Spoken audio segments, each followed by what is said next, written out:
All right. Welcome to another episode of the Kettlebell Collective podcast. My name's Ian, and I'm here with Kelly Manzone and Tina Morin. Welcome to the show. Cheers. So, Kelly and Tina have a new program that sounds really exciting. And I'm grateful that you guys agreed to come on the show and tell me all about it. Well, thank you for having us. Thanks for having us. Yeah. Yeah, my pleasure. Before we do that, I was wondering if you could tell me about just a little bit about your background in fitness and what led to the creation of this program. Do you want to go with your background first, T? Sure. So I keep on saying I'm new to the fitness industry, but it's been like 8 or 9 years now. I actually realized I've been out of my old career as long as I've been in fitness, I've been in fitness as long as I was in my old career. I was in corporate finance and accounting and sales strategy for 7 or 8 years. I went back to school to be a physical therapist. And while I was in school, I realized that I was training people I kind of fell in love with. I was a Pilates instructor, fell in love with that kind of movement, and realized I was really enjoying coaching more than I wanted to be in a clinical setting. So started training, got really into kettlebell training and sandbag training for the kind of functional element of it and the rehabilitative element of it. Fell in love with Indian clubs and mace training, found this one over here. She introduced me to a lot of new tools, and here we are. I opened a gym 5 years ago. I was going to say business owner. Oh yeah, I have this little thing called MSE Strength. I own a gym in Massachusetts, south of Boston. I opened that 5 years ago, and we've been chugging along. We've reinvented ourselves about 115 times in the past year, but we are still open and running, operating small group training and private training. We host a lot of workshops. I love to be a hub for continuing education. And I was kind of looking for something in the summertime in COVID, and Kelly and I were kind of brainstorming how we could kind of bring what we do to more people without seeing more people. And Yeah, that's kind of where we came into this. Yep. very cool. So you And, did what's seven. Oh, 1 sec. So Tina, you did 7 to 8 years in corporate finance. Yeah, corporate finance. I worked for Marriott International. I worked for NetSuite. I worked for EMC. Who else? There's someone else in there. Staples. I worked for a lot of companies before I came to fitness stuff. I was working as a spin instructor and group exercise instructor. There was a little bit of overlap before I kind of took the big dive. Cool. I did 9 years in corporate banking. Oh wow! Oh, before I got wow. into fitness. Yeah, Yeah. in Pittsburgh. Yeah, Big I bang. always said, taught me a lot of lessons, and I learned lots of things. Likewise. It feels like an infinity ago, and also yesterday. Like it That's doesn't why feel. you're business savvy. She's thank very you. business savvy. Yeah. It's true. You mentioned you recreated the gym 150 times. I'm kidding. I'm very sarcastic. I apologize if that doesn't come off. No, it just feels like, we've had very many iterations of a gym that's only been 5 years old. Just different models and different working with capacity, obviously during COVID, and just different training models. We used to be all large group, which obviously we could not do. So we've tried lots of things, and we're kind of hitting our stride again. Very cool. So what type of gym is it? It's a strength and conditioning gym. So I love kettlebell training. So that's kind of the foundation of what we do. But I'm also a DVRT ultimate sandbag instructor. And that's a huge part of what we do at the gym, and also original strength. So kind of like, what Revive and Thrive is all about, bodyweight, kettlebell training, and sandbag training. We love Indian clubs. We like mace training, all that stuff. But really, I always say it's the result I'm looking for my clients, not the tool that we use. But we have barbells and all that stuff as well. But I'm real lazy, so I don't like to set up barbells sometimes, though I love them. So I prefer kettlebell training just because I like all the functional elements of it as well. Very cool. How far from downtown Boston are you? I say 20 minutes, but I say everything is 20 minutes away from me. So it's probably, it's 20 minutes. Longer. Yeah, 20 minutes, Yeah. no traffic from down. It's probably 30 minutes. We're probably 9 to 10 miles, I think. I'm on the South Shore. So if this is the case, I'm like here on the way to Boston. I'm like halfway from Boston to like when you enter Cape Cod. Does that make sense? Cool. Very cool. Yeah. Thanks for sharing. You're welcome. Thanks for asking. Yeah.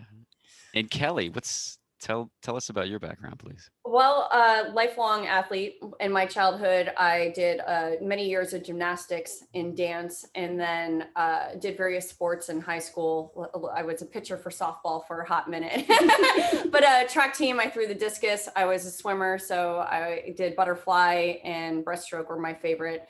And then I was a health major in college, paying my way through school. So I was completely financially on my own at the age of 17, was working 2 jobs through college, and I got out of shape. And I had like a reckoning when I was like 19. I woke up one day and I was like, whoa, what happened to me? And I started to work out in Danbury, Connecticut, at the local war memorial gym. And that's what I could afford at the time.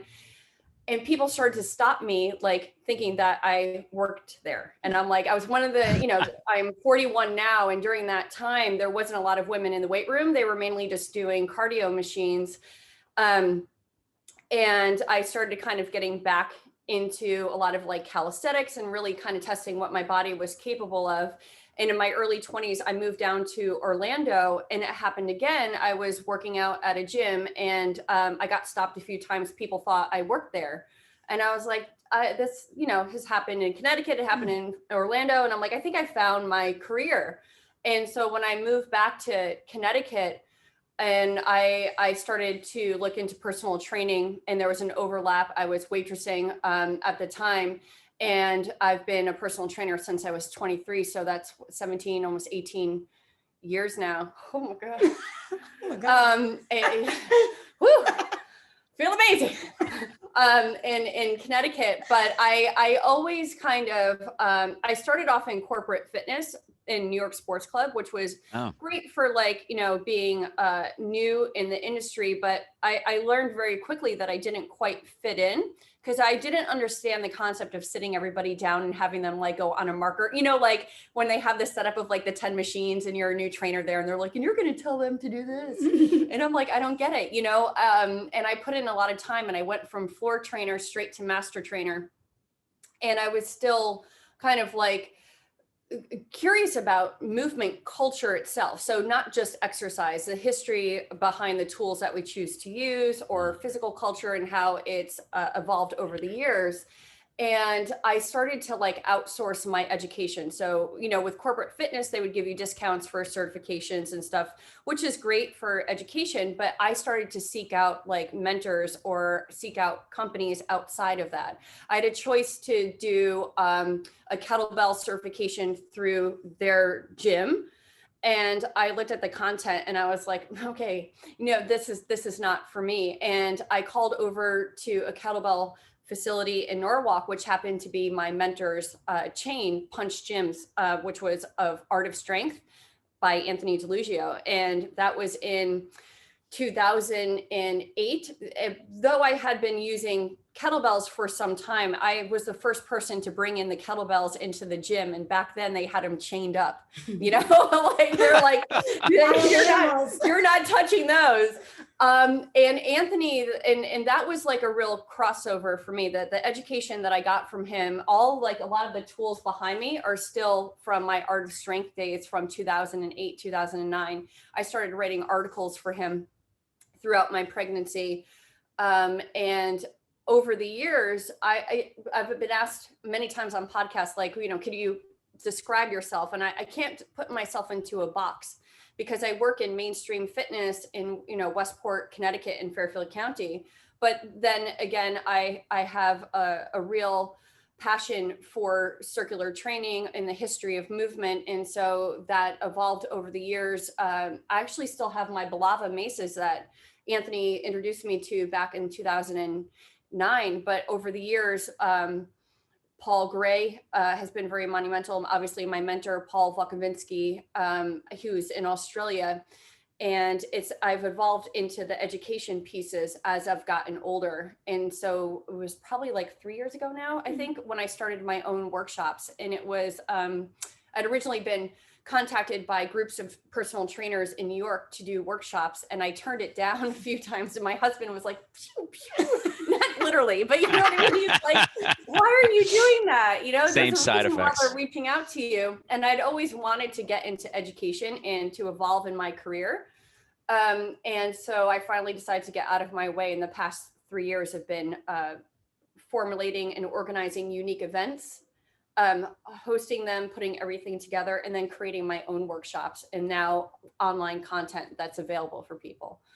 So, it feels very different looking back from when I was 23 to 41. It's been an amazing evolution. I think you should always be evolving. Very cool. You mentioned balava maces. Was that the Yeah, word? the short mace. I'll go grab one. Cool. He's got like a This is my weaponry living room back that has all here. my I tools. see that. I see the arsenal here. Yeah. I trip on that about 1, 2, 3 times every time we film, pretty much. I mean, my husband, son, and I only live in 1,200 square feet, and it's mainly all equipment. But this was my first set of balava maces, which are short maces. This one was from Artist Strength. So it screws in here, the globe, and then it's filled with metal shot.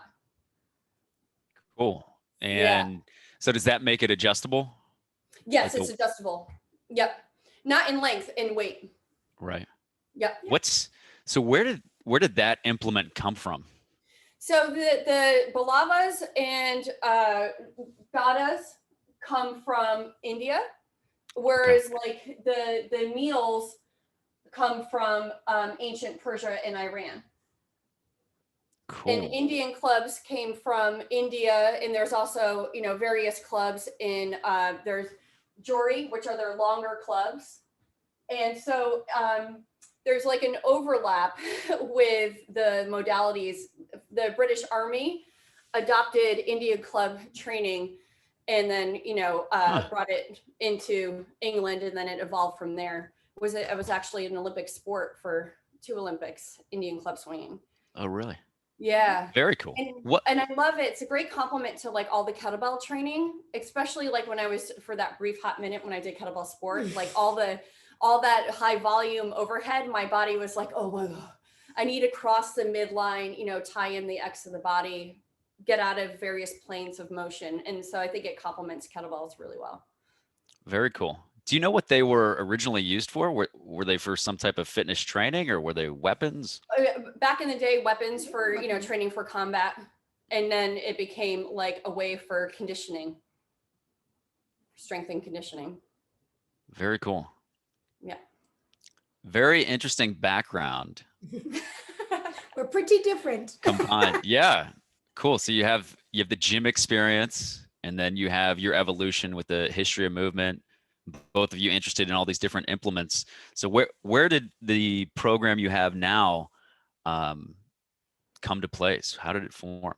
So how it formed was Tina first met me through Instagram, and she hosted me for a workshop in 2019, because for 2020 is like, what happened in 2020? So, and I did an Indian club and mace workshop, and that's how we became friends. Like we hit it off. We're like, oh my God. Instant And then I went back for a second workshop, and we just really developed a friendship. And during COVID, she came down to visit one day. We were both kind of at that, as an entrepreneur and as a small business, everything kind of has been uprooted. So her business was uprooted, my business was uprooted, and I found myself homeschooling my son. And basically I was supposed to be on tour in England, and then everything shut down. And I think there was like this process of like missing that creative side. And so we had loosely talked about creating like an online platform for classes, and maybe like a hub for future like technique check-ins and workshops and stuff.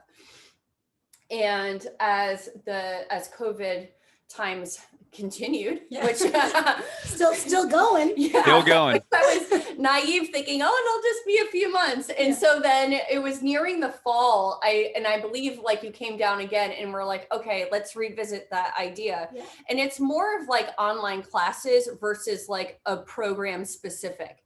So it's not like a specific program geared towards like an end result for, like increasing a 1 rep max or anything like that. It's mainly taking the modalities and the concepts of original strength, like crossing the midline, diaphragmatic breathing, nasal breathing, along with our favorite tool, which kettlebells is kind of, that's always going to be on my heart. Yeah. And, just bringing them together, that easy follow along workouts. So we have like a format of like 45-minute class, and it's broken into 3 phases with a finisher. And then you cycle between a body weight, kettlebell, and sandbag exercise. And then we give regressions and progressions, and you don't necessarily need to have a sandbag, but it's such a nice complement to have a different modality that challenges the body differently. So we plan 2 workouts a month, which is like 2 workouts a week. And then they progress. Yeah.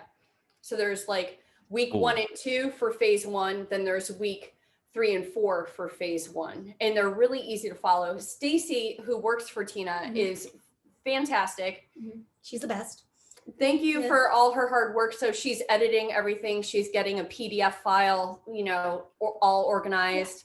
So it looks really crisp. If I was to do it, it would be like a hot mess. We would be like, we're going to count for you. Ready? 1, 2. So she's the business side. Yeah. Stacy's the tech side. And then I guess I'm the programming, like creative side. Yeah. All right. So there's a trifecta behind Revive and Thrive. There is a trifecta, yeah. And you know what? I think we have to be like, I realized for myself, as a mom, and then just trying to like, with all the side projects that I have, because I have numerous things going on at once, that I needed to be really kind to myself, because I have a tendency to, go in or, and just allow it to evolve. So we are just trying to stay consistent. I'm driving up to Massachusetts next Saturday, and we're going to film more content. Yeah. She came down to Connecticut today. By the way, we get COVID tested. We quarantine, we do online training, all the things. We do our best, and it's working out really well. And what's fantastic is this is our 3rd time filming content. And each time we feel more comfortable, and like we reflect and we realize like, okay, what we want to, tweak and adapt. And that's what it's supposed to be like, like you're supposed to be able to evolve and figure out what works. And so it's kind of, most of the time, I think people have an idea and never bring it to fruition. And we're like, okay, we have this idea. If you like, there's no harm in trying. Why not have a side business and, and see where it takes us? You just have to be consistent. And it's fun. So it's a ton of fun. Yeah, that's one of the reasons we called it Revive and Thrive is, that day in the summer. We were a mess. And so our friend, Steve Holliner, Coach Fury, I don't know if you follow him, he was a former RKC master trainer. Yeah, he's my mentor, and brought Sandbags into my life. He's original strength master trainer. He introduced Indian clubs to me when I had some severe shoulder stuff going on. We all came down and we were just like, I just want to swing maces with my friends outside. And it was like, I am generally, like Kelly said, I'm a go, go, go. I have a goal. Failure is not an option, but I was a puddle. I was a puddle of a human being. Like I didn't know where the gym was going to be. And we kind of thought, okay, worst case scenario, we get to hang out and swing some heavy poop. I almost swore. I don't know if I can swear. I don't know if you I can swear. Okay. So like worst case scenario, I'm outside socially distant with my friends. It's summertime. We're going to have a beer, swing some heavy shit and have a good day. Right. And so in our business partnership, I tend to be like, we're going to get 4,000 members tomorrow. And Kelly's like, how about we try for 2? Like really like, I'm very like, let's do this. Yeah. Like, so we meet in the middle. Right. And that day I was like, we're going to dominate the world, and everyone's going to know about like what practicality. And she's like, well, but I just really, we both really believe in the training that we do, and think that sometimes the tools we love so much are underutilized. And particularly like, I think a lot of people incorporate original strength and the diaphragmatic breathing and those movements, but maybe don't know what it is or why it's beneficial. And, this, I keep on calling it a program, but like Kelly said, they're online classes really. And they just make you feel good. And when you finish doing a workout that incorporates crawling, rocking, rolling, and it resets the brain and the body, and then you're moving a sandbag, which is all, it's an odd object it just enables that reflexive strength, right? Hard style kettlebell or kettlebell training in general is high tension, and getting out of that and, moving a heavy tool, a heavy, sandbag in this case, that is forcing your body to react. like, we just feel good. And that's Yeah. the kind of training that we have come to love so much. And this year sucks.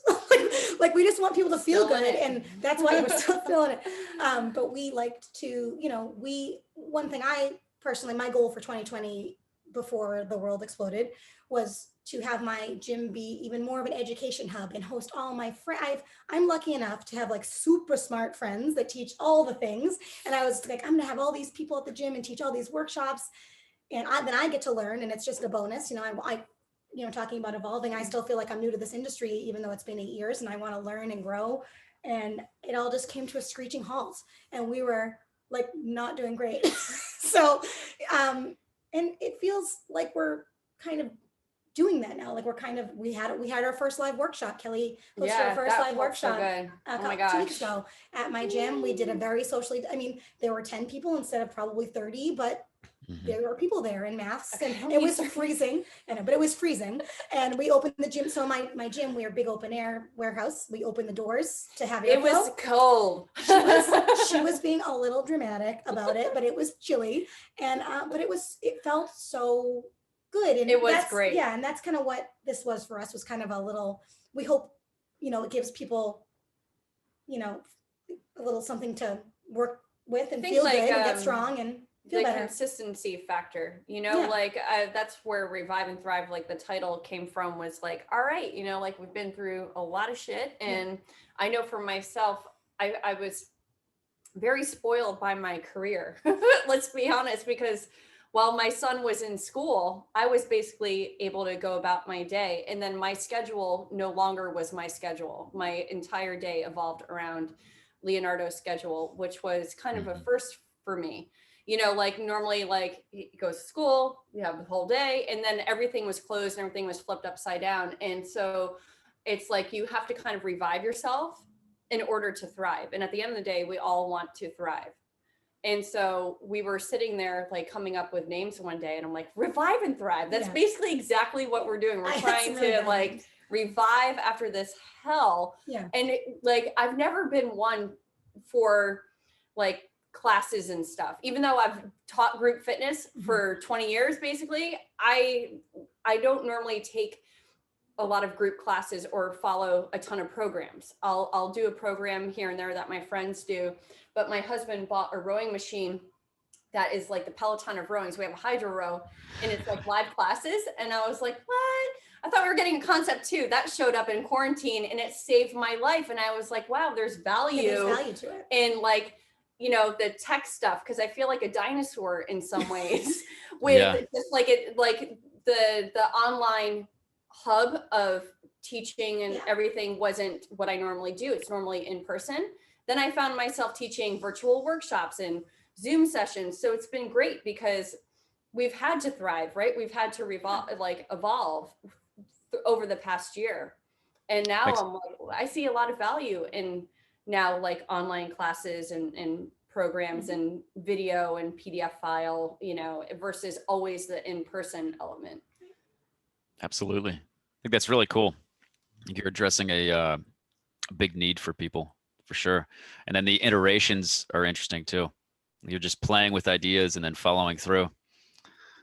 Yeah, very cool. We changed things up a lot. Even halfway through filming, we were like, we should completely do this differently. Well, she said that, and I was like, that was me. No, we're not doing that. No, I'm not doing this again. I'm not crawling anymore today. I'm not doing that again. We'll do it next time. But it just gets better as we go. And like we're both in-person people.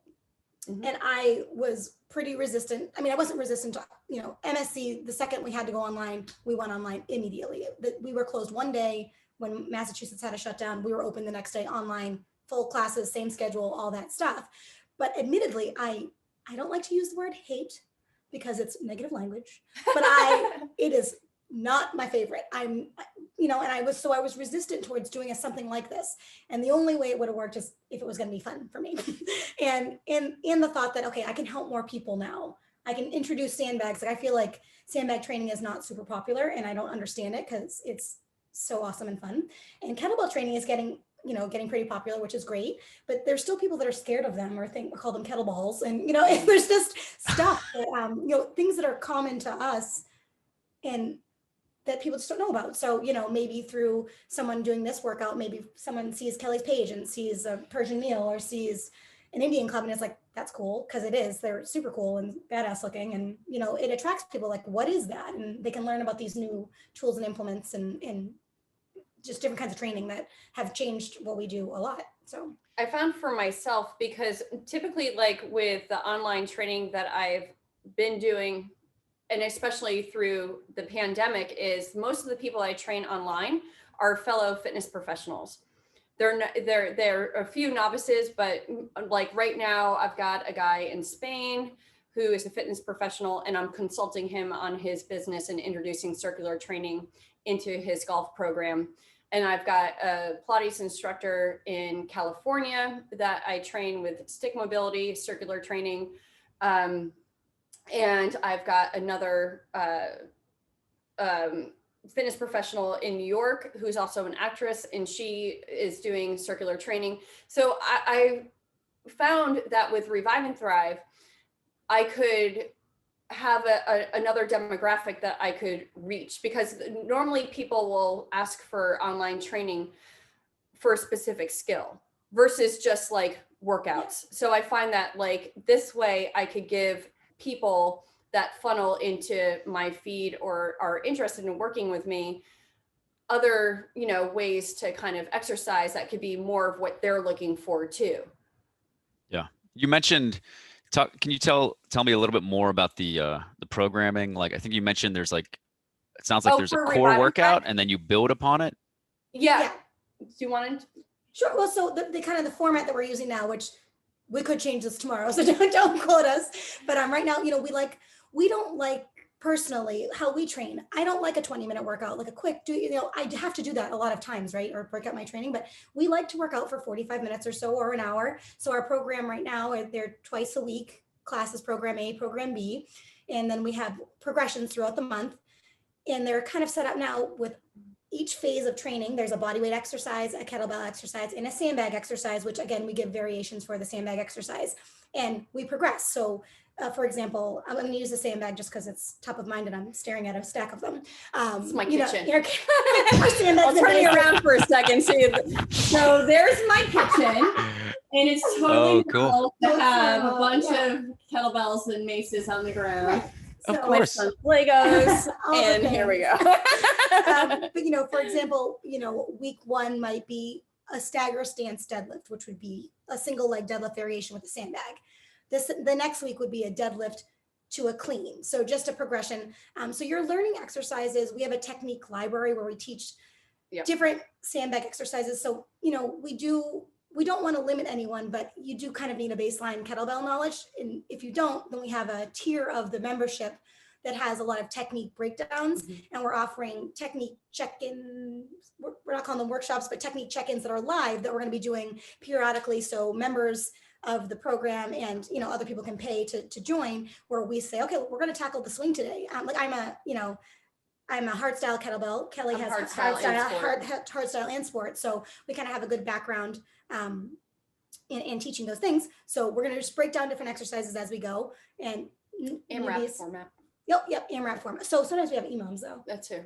So it's basically, are we confusing the hell out of you, Ian? Am I confusing the hell out of you? So 2 workouts a week. 2 workouts a week with progressions. You progress for a period of 4 weeks, and then is it a new? Then a new workout. So it's a monthly subscription. Cool. Is that what you were asking? Monthly subscription.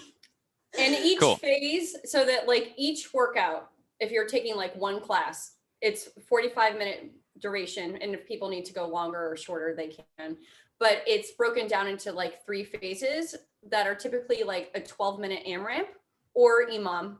And then at the end, we put a finisher that's like conditioning. So like the finisher could be, what do we do? Swings for 90 seconds, kettlebell swings for 60 to 90 seconds of swings, which will smoke you, but there's ways to vary it. Today, it was a 3 to 5 minute of consecutive get-ups. So obviously not heavy loaded, but either body weight for 3 to 5 minutes straight, alternating sides, or 2.5 minutes on each side. Mm-hmm. You could do just body weight, you could do sandbag, you could do a light kettlebell, but we always kind of throw in a finisher that is for time that kind of tests you a little bit, that you could modify as needed. And I think the whole program too is based around, it's a little bit higher volume. So like It is higher volume, I am typically like, I like a really heavy kettlebell workout personally. And then I like to have my volume days. They're not my favorite volume days, but I love them, but we give them options. So most people don't have a huge amount of kettlebells in their home like Kelly, right? So they might have 1 or 2 kettlebells. So we give a big range. We try to address, because some people are going to be following a printout. Some people are going to be watching us live and following along with us. We try to give variations, a rep range and a weight range so people can adjust as needed. I think most people that are going to be doing this program probably have a light kettlebell and like a moderate. Most people don't have a super heavy one. And again, most people that do this program may or may not be working towards like, I want to do a heavy get up and I want to learn how to do that. So it's more a workout than I would say like a program protocol for like a specific goal or like a specific lift. And if people want to do that, that's where those technique check-ins come in, and we say, we can give them some outside help for that.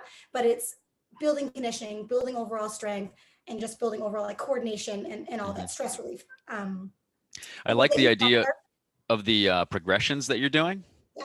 Because if you look at a general group fitness class, there's not continuity. No. If you look at like some of the main chains or the popular things out there. One of the reasons why I left group fitness. I've left, my son is 11. I was pregnant when I left, so 12 years ago. And then I went out on my own as an independent contractor.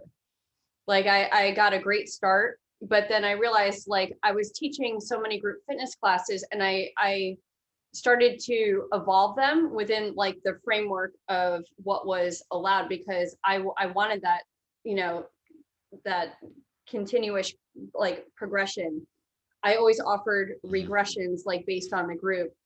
And in the past, for group fitness, I was like a yoga instructor for many years. And I actually left yoga because I felt like in mainstream fitness, it was get them into the poses. It wasn't about like the technique and the breakdown of everything. It was like, how many people could you fit in that room?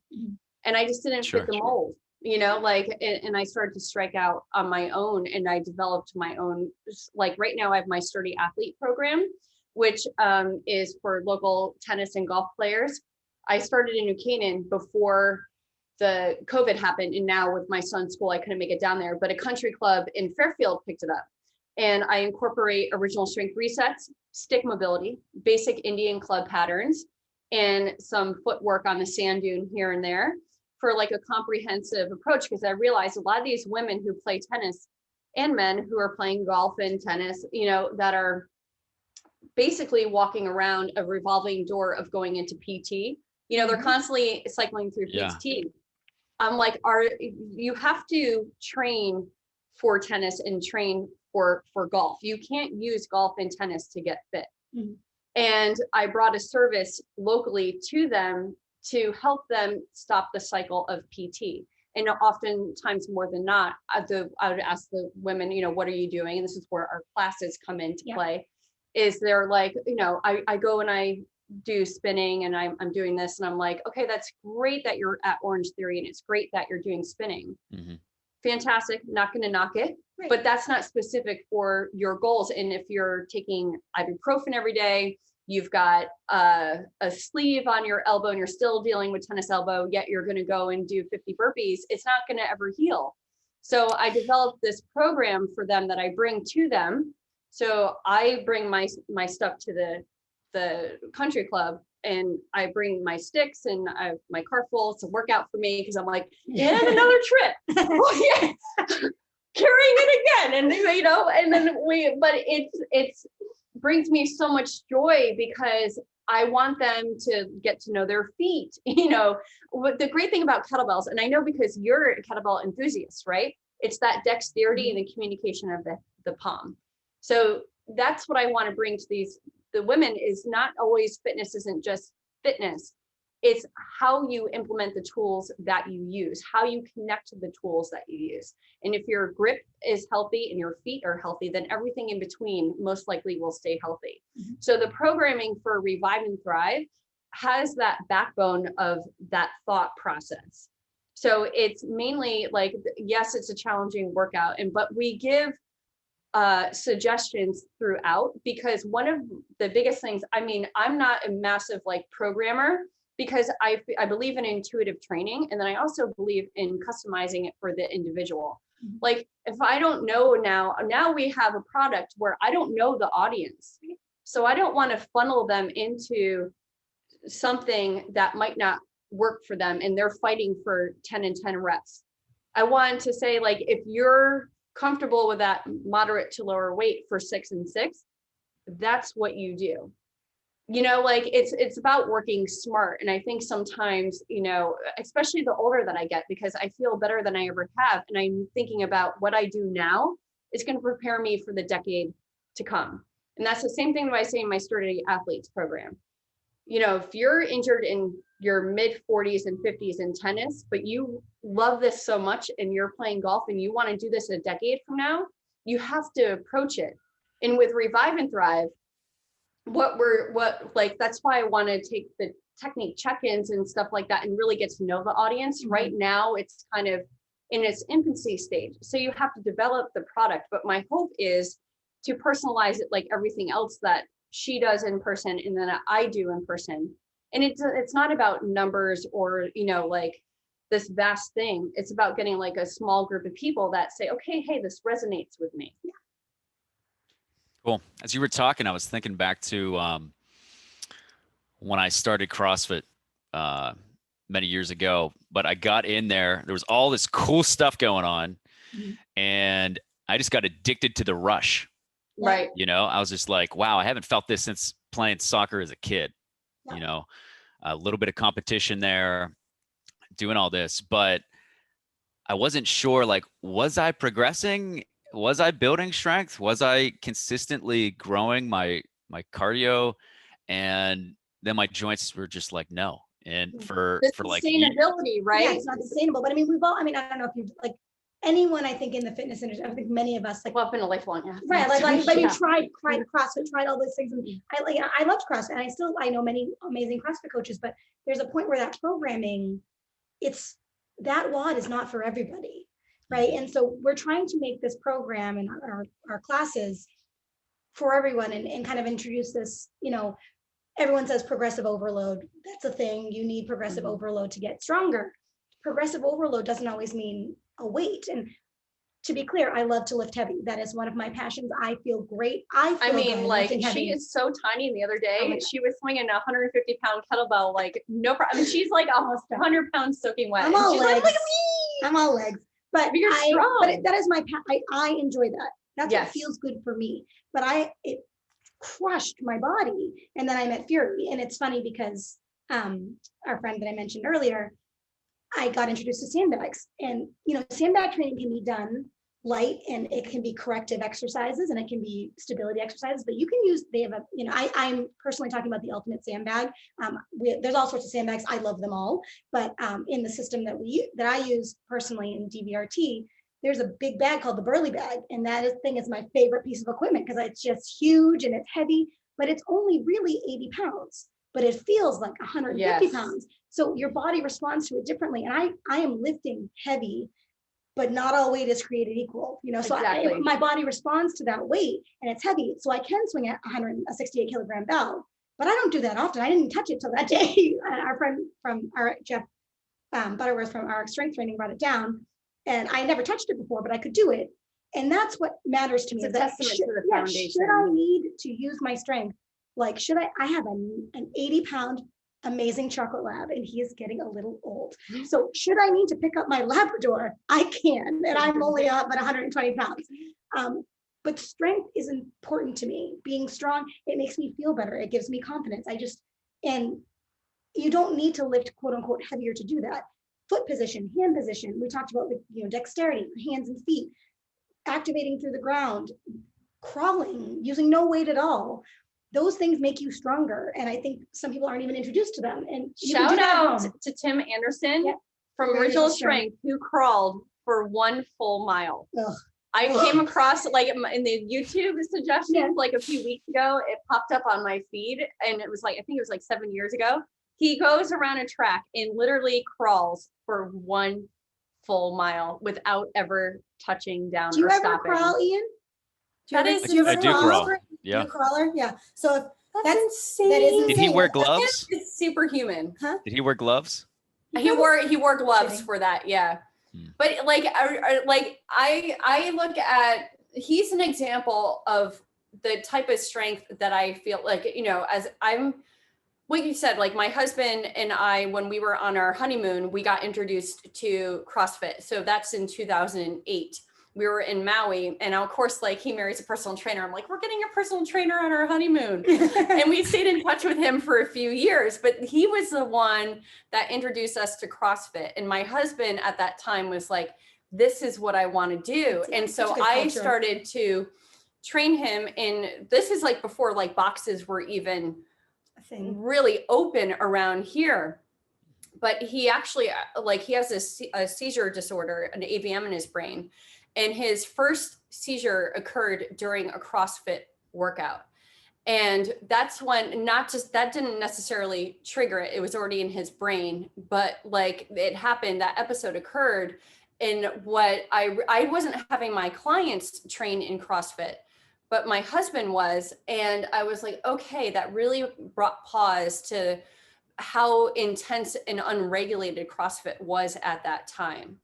You know, like it just go, you know, compound movement to fatigue, and then right into another compound movement to fatigue and build on that. And after I witnessed that seizure, I was like, wow, it was an eye opener for me on how, like, what is really fit. Like I want to be doing exactly what I'm doing right now when I'm in my 70s. And if I've traveled with my mentor, Paul Vukovinsky, you know, teaching circular training workshops, and he runs circles around me, and he has stage 4 prostate cancer. He's incredible. We did a workshop in 2019 in Manhattan, and with Kevin was with us, and we all carried 2 gatas in each arm. We never took a taxi. Each one of us carried 2 gatas and a backpack of Indian clubs. Didn't take a taxi. And he's in his 70s and he's walking block after block. That is what I want to do. Mm-hmm. If I just kill myself in my workouts, and I'm fortunate enough to live a long life, you know, God willing, I want to be capable. And so like my thought process from my 20s into my 30s to my 40s now, it's night and day. Yeah. And yeah, totally. It should be said too that I see nothing wrong with CrossFit, and I would like to say that I agree. I've learned, I think there's amazing strength and conditioning coaches that own CrossFit totally. Boxes, and I agree. I learned a lot from many of them, and particularly the one that I went to initially, which was called Fit Factory in Braintree, Massachusetts, and they taught me a lot, and they're wonderful, and they're still wonderful. If I think back to what I did 8 years ago as a coach, I am horrified at what I taught people or what I thought was a good workout, you know, and like had, again, in a group atmosphere, you know, like let's all just die till because I didn't know any better, but learning what I have, because again, I'm lucky to have good friends that teach me things. I want to, and part of it, this is going to come off strange, but like, I want to be able to get up and down. I want to be able to get off the floor. I always joke around with my clients. Don't you want to be able to wipe your own ass when you get older? Like, that's my thing. Like, I want to be able to carry my luggage. I want to be able to get my groceries. I want to be able to get off the floor. I don't want my husband to have to pick me up or help me put something in the overhead compartment. I can't always reach, but I really can get on those tippy toes and get it up. I don't want to do, that's what's important to me. I want to feel strong. I don't want to have to, I want to be able to piggyback my friends around and squat them sometimes when we have a couple glasses of wine. Which like, that has happened. We do that. I'm like, get on my back. Wine and squats. Wine squats. But it just, things change. And I didn't realize like the importance of grip strength. And the more I have clients that, you know, are older and you can see in their hands, I'm like, once you can get them with some Indian clubs or a sandbag, the small handles of a sandbag they're fantastic for grip strength. And then all of a sudden their shoulders are different. Their posture is different. And just simple things. I have people do sandbag carries all the time, like just holding a sandbag. And they're like, oh, my shoulder feels better.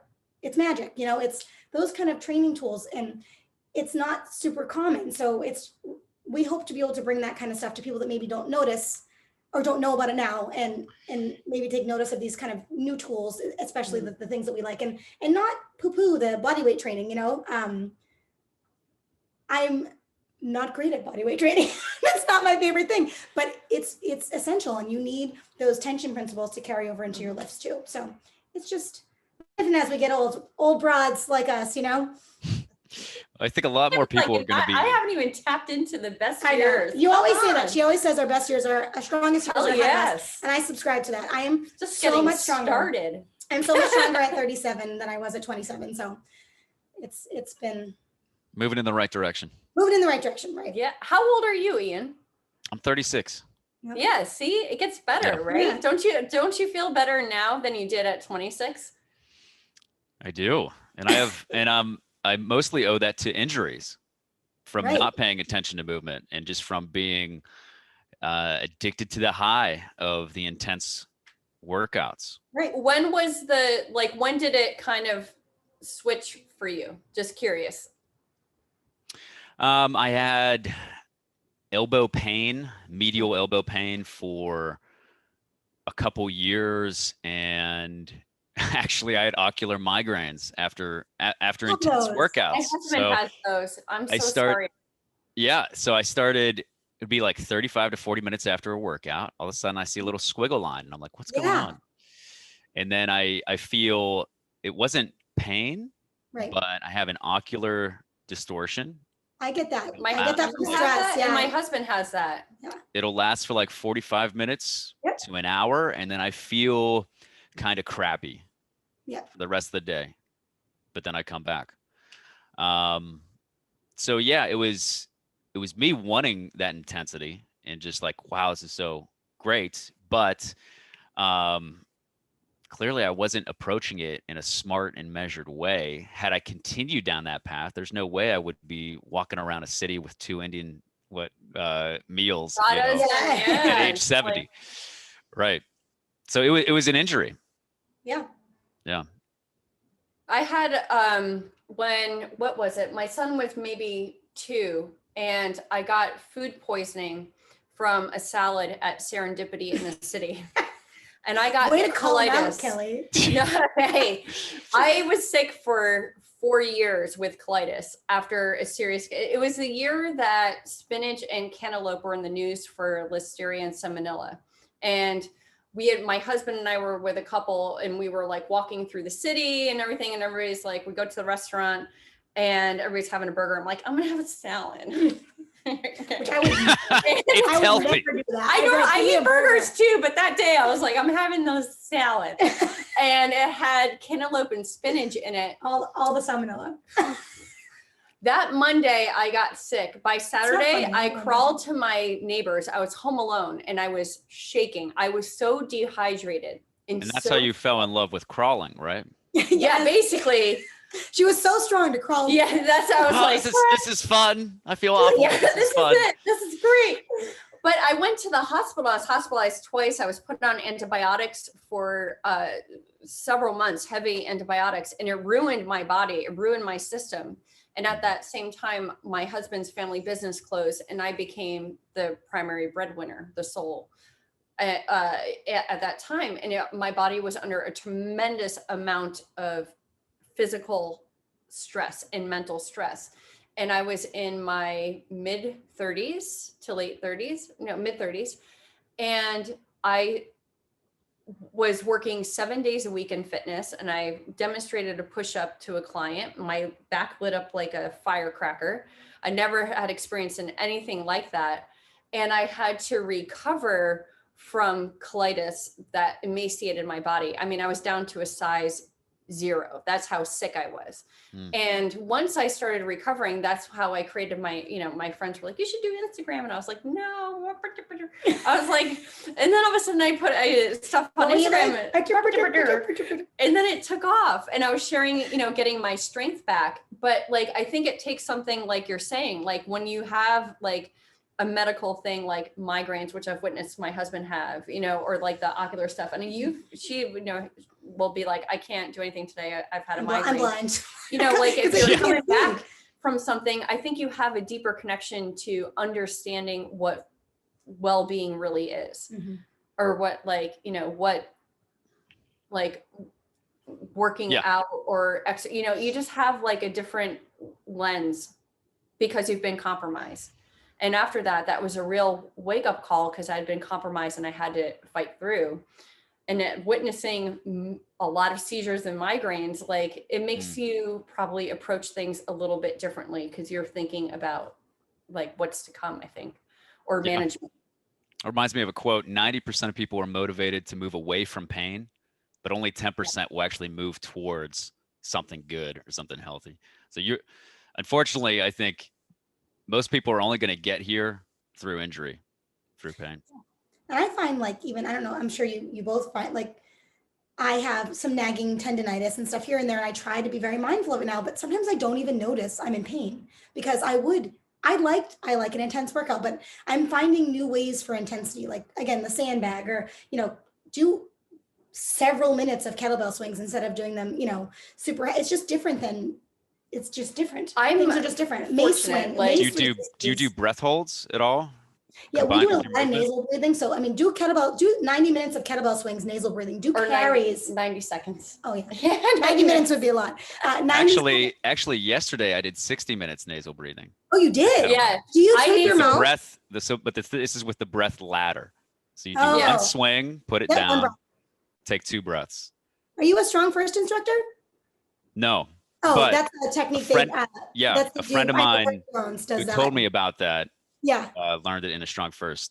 Yeah, I was certified through Strong First, and Brett Jones, who's a brilliant man, this was probably, I keep on saying last year, but it's because a year evaporated.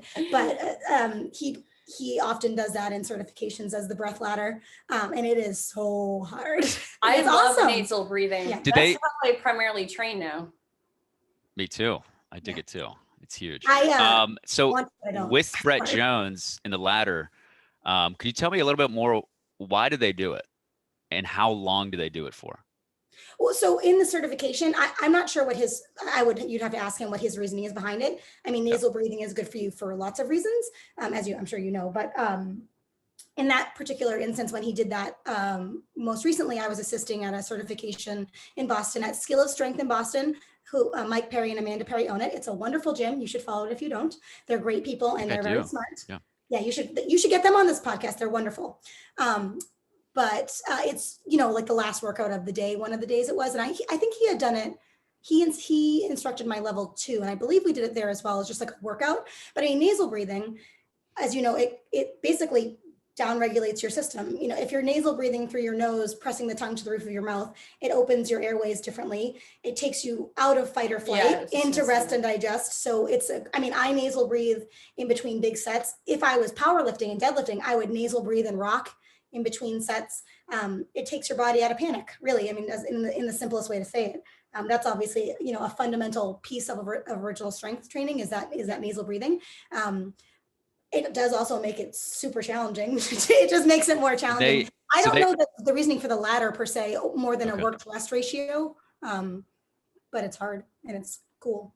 And they're telling you to breathe through your nose during it? I think I know I did. I believe that's what he did. Yeah. I was assisting, and you work like 15 hours a day when you do that. So I was probably a little bit foggy, but I think, I told my group to do that, whether that was correct or not of what he intended, but regardless, the work to rest ratio in that way is pretty challenging. So maybe that was his reasoning, but again, I wouldn't, he's a pretty smart fella, and I wouldn't, I'm sure he had reasoning to do it that way. Though it might've been Mike's idea, I guess, now that I think about it. So this might be all, I don't know, but I know I've done it several times in a Strong First atmosphere. And doing it nasal breathing, I would use that as a way to downregulate, to have more power in my set. I feel stronger in the last rep. Right. Well, it literally takes, exercise is stress. It's good stress, but it's stress. So, you are in fight or flight when you're exercising, you're bracing, you're ready. Think about a hard style swing. You are braced, they say at the top of your swing, you should be in a hard style plank. You should be as tense as possible. Someone could run into you and you wouldn't knock over, right? That's a hard style swing. So that's a lot of stress on the body. To do that again, you need to chill out in between and get your body out of that stress. So to create as much power as possible, which I mean, arguably that is the definition of a swing, right? Maximal power to get the bell to chest height and then to come back down, right? So that it floats. So that would be my explanation, I guess. I don't know if that's his explanation or your explanation, but Cool. that seems right, right? Very cool. From like more of like the original strength, but like going back to what you were saying before, I'm completely pain-free and I've been that way for a long time. And that's exactly what I plan on staying. So it's like, you know, if I think about how I approach things now, and I think of like Revive and Thrive, I want to bring in some of like the elements, you know, when we're established of like the self-care that I do, you know, like I try and train primarily barefoot. I do a lot of stick mobility, OS resets. The circular training though, like crossing the midline of the body and that reflexive strength and control from swinging objects and the dexterity of the hands. And I feel like my tissue is, and my joints are so much healthier. I never had any joint issues or anything like that, but I just feel more resilient than I ever had. Awesome. So if people wanted to try out your program or learn more, where would they go? Probably Instagram. We need a website, but our Instagram is at revive_and_thrive_strength. So it's a little bit long. And we have a link in there. So our link is to our subscription. If you scroll to the bottom, there's a free 20-minute workout, which is basically a sampling of how we do things. So it's, you know, those little phases, there's several exercises. It's a Patreon link. Yeah, it's a Patreon link. So it's a subscription service. There's a lot of different tiers ranging from $19.99 to $79.99 a month, depending on what involvement you want. If you want to just get a program printout and do it on your own, we have that available. If you would like to get the workouts monthly and just have those workouts for the month, then they kind of go away. Or you can have access to the whole library, which is all of the workouts that we've ever filmed, plus a bunch of bonus content, plus a huge library of technique breakdowns. So like, we'll teach you how to do a get up. We'll teach you how to do a clean. There will be a lot of sandbag stuff on there because people aren't necessarily familiar with those things. And I think especially in the past year, a lot of people have been purchasing sandbags because they're really easy to use. They're really easy and good for training at home because you can change the amount you can make them heavier or lighter. And all you have to do is go to home, you know, a hardware store and get play sand. So we have all those things available at on our Instagram via Patreon. And then I'm at Kettlebells88 on Instagram. And I'm Tina V. Morin. Very cool. Awesome. So check out the free workouts there and check out their page. Is there anything else you'd like to add before we sign off here? No, I don't know. I'm not sure. Do you have any questions? Do you have any other questions? Weird questions? Like finisher questions? Like rapid fire? Interesting. Can I ask you too? No. Do you plan on incorporating Bulgarian bags or any of the other implements in your Revive and Thrive? So I love Bulgarian bags. I've got mine right here and I've got a different sandbag over here. I feel like with Revive and Thrive right now in its infancy is to focus on, you know, establishing one element at a time. And the first element that we were discussing was a class format that is easy to follow. And there's not a lot of programs or classes out there that combine kettlebell and sandbag. And I know that might take the market and slash it because not a lot of people own a sandbag, but I feel like there's so much value in that reflexive strength and control and that grip. The kettlebell will always be my favorite tool. I mean, I love all the implements that I have as my house is overstuffed with everything. But there's something about the carryover with the kettlebell that translates to sandbag training. And it challenges the body differently. And like I said, you know, after many years of training in athletics and training heavy, and then my calisthenics phase in my 20s, you know, like I feel like it's a great way to balance what strong is, because if we go about our day and if a camera followed you everywhere, a lot of the lifts that you're doing or movements that you're doing are offloaded. They're not the exact same weight, you know, like, so it's just like a realistic approach to having something that's, you know, has a couple dimensions, but it's attainable. And I think from there, you know, as time goes on, there'll be growth. But right now, my circular training and the other stuff is separate from Revive and Thrive. Very cool. I like that. It's fitness in the vein of life rather than just Yeah. Ooh, fitness that to was be good. fitness. We'll steal that. In the vein of You can have We'll that. quote you. We'll quote you. Got it. People will know I did not say that. You did not say that. Awesome. Well, Tina, Kelly, thank you so much for your time. And check out the program, everybody. Thank you. Thanks.